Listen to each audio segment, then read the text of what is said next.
Hello friends, welcome back to my channel. आपका मेरे channel में तहे दिल से स्वागत है। अगर आपको मेरी वीडियोस पसंद आती हैं तो please like share and subscribe my channel. तो बेटा, हमने फर्स्ट चैप्टर कर लिया है हिंदी का। मैं आपको वसंत भाग 1 कक्षा 6 के चैप्टर्स करवा रही हूँ। तो पहला हमने कर लिया है, आज हम अपना दूसरा चैप्टर शुरू करेंगे। तो पार्ट 2 है बचपन। तो पार्ट 2 बचपन जो है, इसमें ये बचपन जो है कृष्ण सोपती लेखिका है। इन्होंने अपने बारे में ये हमें बताया है, इनके अपने बचपन के बारे में कैसे कैसे इन्होंने अपना बचपन व्यतीत किया है उसके बारे में इन्होंने हमें बताया है। तो आज हम अपने पठन कौशल से शुरू करेंगे। आज हम इस चैप्टर की रीडिंग करेंगे, इसे किस तरह से पढ़ना चाहिए और पढ़ा जाता है। तो आप सब बच्चे इसे ध्यान से सुनिए। इसके बीच में जो इसके कठिन शब्द आएंगे मैं उसके भी आपको अर्थ बताती जाऊंगी। तो इसमें बताया गया है, पहले मैं तुम्हें अपने बचपन की ओर ले जाऊंगी। तो कौन बोलता है? कृष्णा सोपती जी बोल रही हैं कि मैं तुम्हें अपने बचपन की तरफ ले जाऊंगी। मैं तुमसे कुछ इतनी बड़ी हूँ कि तुम्हारी दादी भी हो सकती हूँ, तुम्हारी नानी भी, बड़ी बुआ भी, बड़ी मौसी भी। परिवार में मुझे सभी लोग जीजी कहकर ही पुकारते हैं। तो इसमें कृष्णा सोपती जी बताती हैं कि उन्हें घर के सभी लोग क्या बोलते हैं? जीजी करके बुलाते हैं।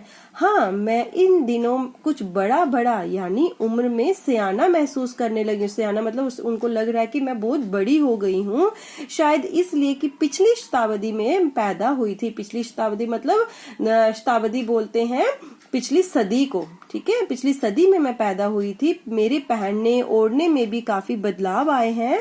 पहले मैं रंग बिरंगे कपड़े पहनती रही हूँ, नीला, जामुनी, ग्रे, काला, चॉकलेटी।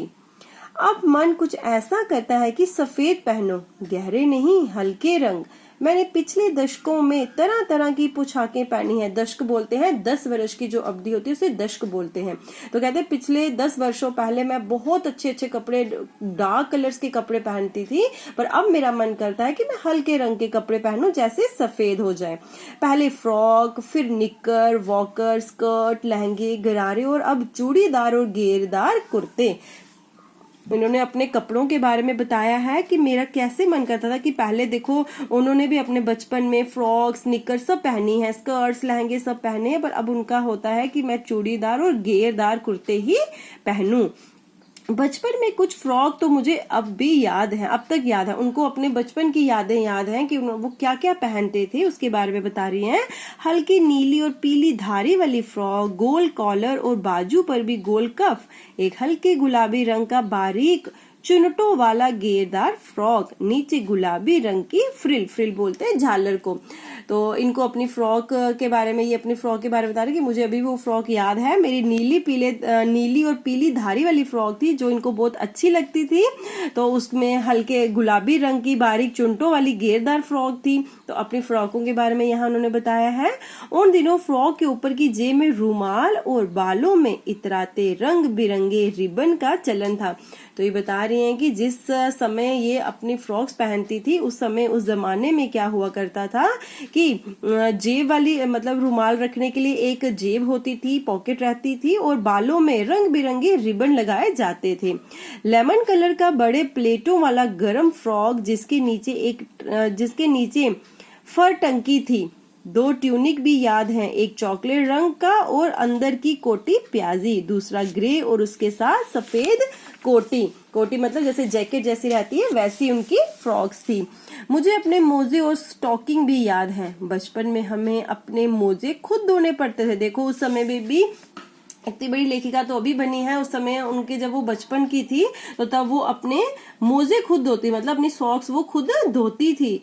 वे नौकर या नौकरानी को नहीं दिए जा सकते थे, इसकी सख्त मनाही थी। जो उनके घर के बड़े थे उन्होंने ये बोल रखा था कि आपको अपनी सॉक्स खुद धोनी है, हमारे घर में जो नौकर नौकरानी है उनको वो नहीं देनी थी। तो वो उस समय अपने माता पिता या अपने से बड़े कोई और अगर उनको कोई कुछ कहता था तो उनकी सबकी बात वो मानते थे।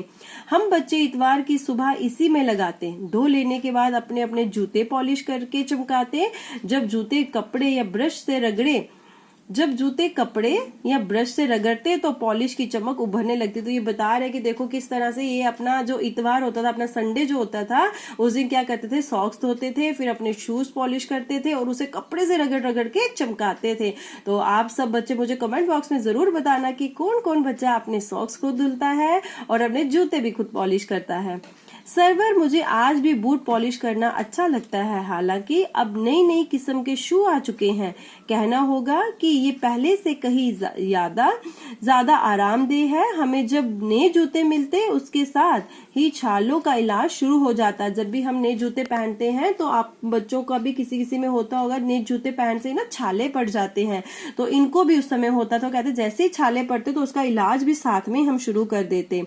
जब कभी लंबी सैर पर निकलते अपने पास रुई जरूर रखते, जूता लगा तो रुई मोजे के अंदर। हाँ, हमारे तुम्हारे बचपन में तो बहुत फर्क हो चुका है। अब वो बोल रहे हैं कि आज के बचपन में और उस समय के बचपन में बहुत अंतर आ गया है। हर शनिचर को हमें ऑलिव ऑयल और यहाँ कैस्टर ऑयल पीना पड़ता। ऑलिव ऑयल आपको पता है जैतून का तेल होता है और कैस्टर ऑयल अरंडी के तेल को बोलते। तो कहते हैं हमें हर शनिचर को वो पीना, शनिचर मतलब हर शनिवार, हर सैटरडे को उनको वो पीना पड़ता था। ये एक मुश्किल काम था। शनिचर को सुबह से ही नाक में इसकी गंध आने लगती, क्योंकि उसकी स्मेल होती है, उनको भी बहुत गंध आती थी, लेकिन वो पीते थे। छोटे शीशे के गिलास जिन पर ठीक खुराक के लिए निशान पड़े रहते, उन्हें देखते ही मितली होने लगती। मितली मतलब उन्हें उल्टी जैसा होने लगता। उसकी स्मेल बहुत गंदी लगती थी, बट फिर भी उनको पीना पड़ता था। मुझे आज भी लगता है कि अगर हम ना भी पीते वह शनिवारी दवा तो कुछ ज्यादा बिगड़ने वाला नहीं था, सेहत ठीक ही रहती। तो मैं बताऊंगी कि हमारे समय और तुम्हारे समय में कितनी दूरी हो चुकी है, यहाँ तक कि बचपन की दिलचस्पियां भी बदल गई हैं। तो इस तरह से वो अपने दिनों के बारे में बताते हुए कह रहे हैं कि किस तरह से हम अपने दिन कैसे व्यतीत करते थे, हमारे बचपन में क्या क्या होता था। तो इसके आगे हम कल पढ़ेंगे। हम आपको और भी बताएंगे कृष्ण सोपती जी के बचपन के बारे में। उम्मीद करती हूँ कि आपको उनकी ये दिलचस्प कहानी बहुत अच्छी लगी हो। तो बाकी का हम कल पढ़ेंगे। धन्यवाद। अगर आपको मेरी वीडियोस पसंद आती हैं तो please like, share and subscribe my channel. Thank you.